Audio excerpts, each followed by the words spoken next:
What is the radius of Sting's orc-detecting radar? How far away can it sense orcs and goblins?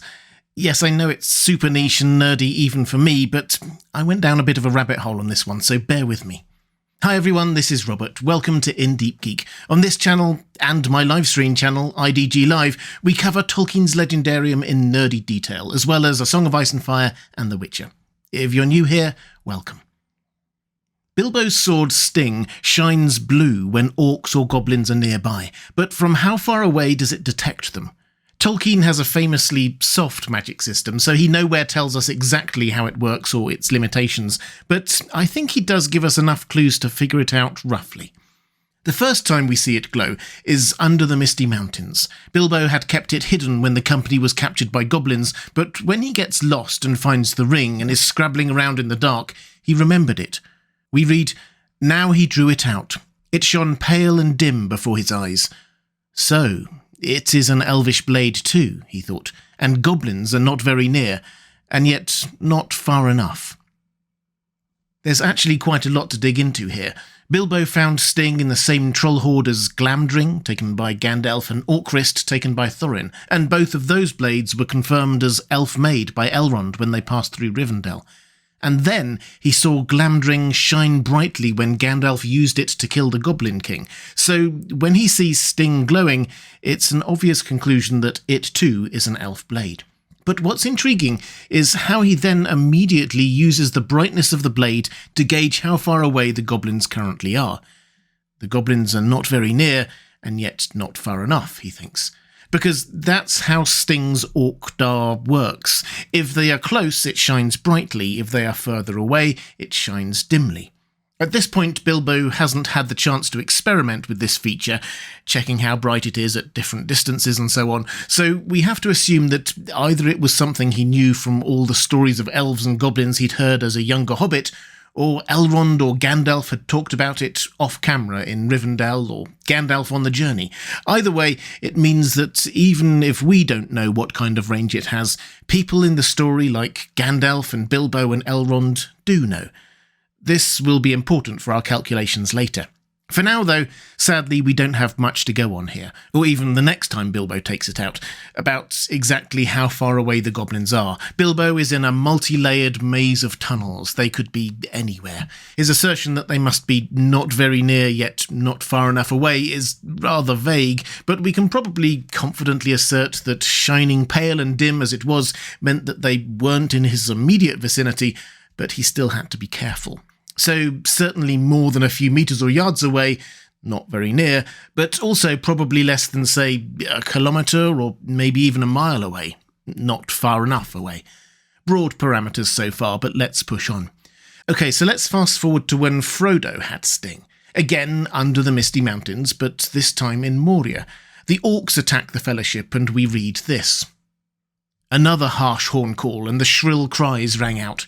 Feet were coming down the corridor. There was a ring and clatter as the company drew their swords. Glamdring shone with a pale light, and Sting glinted at the edges. So, glinting at the edges when the orcs are close enough that they can hear them running down the corridor towards them. Even in the echoing corridors of Moria, that can't have been more than a couple of 100 yards or metres, surely. And, as an aside, it seems that Sting is less sensitive than Glamdring. Glamdring is shining with a pale light, while Sting is only glinting at the edges. Let's now fast forward again to when Sam has Sting, because so far we have only seen Sting when orcs or goblins are an indeterminate distance away. What about when they are right up close? Well, when Sam went hunting for Frodo's body in Cirith Ungol with Sting in hand, it starts out as a glittering blue. Then, when he comes face to face with Shagrat, we read this. Its light smote the eyes of the orc like the glitter of cruel stars. So it is very bright when orcs are right there. And when all the orcs in the tower itself are dead, there is hardly a flicker to be seen on the blade, we're told. We don't know, but it was probably still picking up Shagrat, who was running away from the tower at that point after his confrontation with Sam. How far had he got? Well, in the meantime, Sam gave brief chase, explored the tower a bit, sang a song, of course, dealt with the last orc and reunited with Frodo, so your guess is as good as mine. A mile, maybe? Let's hold that thought, because the important point here is that these appear to be the extremes. So bright it smote the eyes of an orc, up close, and hardly a flicker when they are at the extreme end of its range. So we have a sliding scale, and some people seem therefore to be able to tell roughly how far away orcs are by the brightness of the light, as Bilbo did that first time.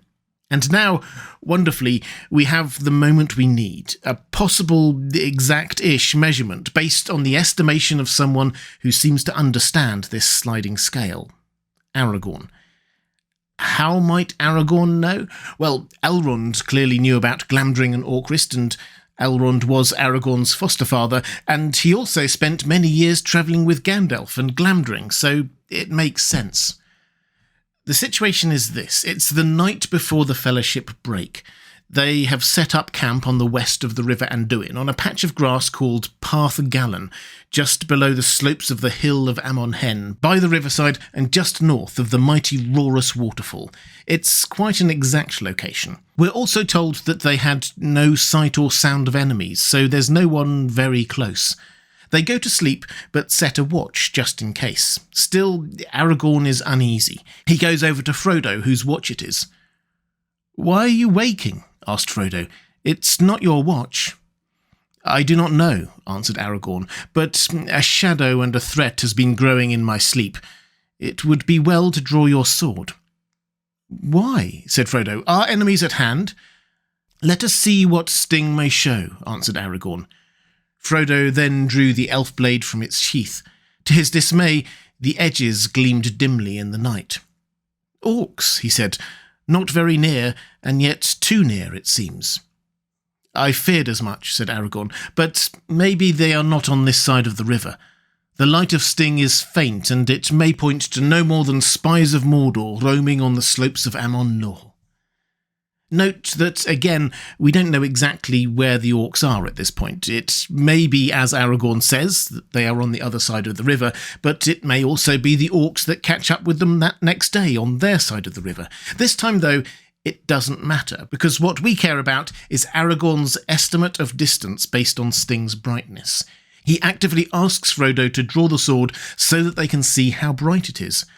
Frodo comes out with the rather hobbity line, the same one that Bilbo had come out with that first time, "Not very near, yet too near." That doesn't tell us much. We already know that the orcs aren't right in front of them. But Aragorn goes straight into translating the brightness of Sting into an estimate of where the orcs might be. And he says it means that they might be on the slopes of Amon Lor. Amon Lor is the twin hill of Amon Hen on the other side of the river, with the seat of hearing on its summit as opposed to the seat of seeing. So how far are the slopes of Amon Lor from where they are on Parth Gallen? Well, let me introduce you to this map by Karen Wynne Fonstad in the Atlas of Middle-earth. I'm sure many of you will already be aware of this book, but if you aren't, Wynne Fonstad was a professional cartographer who took it upon herself to dive deep into Tolkien's writings, both published and unpublished, and create maps of the world that could be used as companions to the books.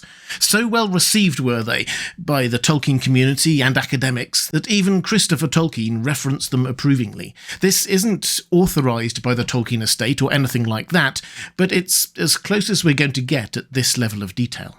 And if we zoom in on that bit of her map, we can see that there is a rough scale.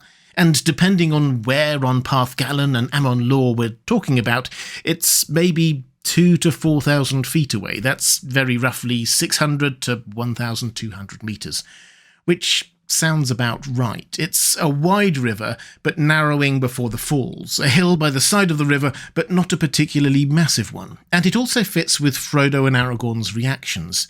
Aragorn seems wary but not overly alarmed. He doesn't wake the rest of the Fellowship or rush them to get going before breakfast. Even if the orcs are on their side of the river, they will have time to react before they get too close.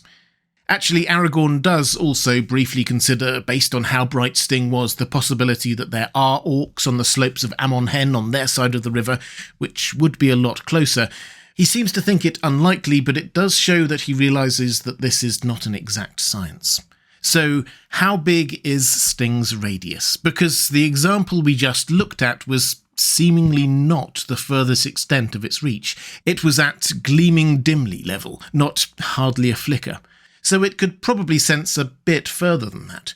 If Aragorn thought it possible it could pick up orcs over a kilometre away, then perhaps hardly a flicker of light on Sting would mean as far as a mile.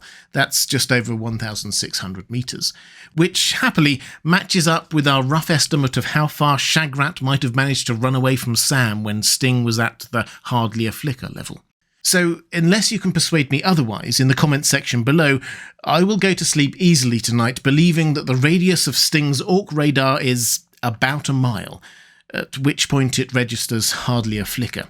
Its edges gleaming or glowing faintly means the orcs are somewhat closer than that, within a few hundred metres or yards, fitting into Bilbo and Frodo's not very near yet too near category. And if Sting ever starts to glitter blue or get blindingly light, then they're definitely too near. You'll actually have to use Sting.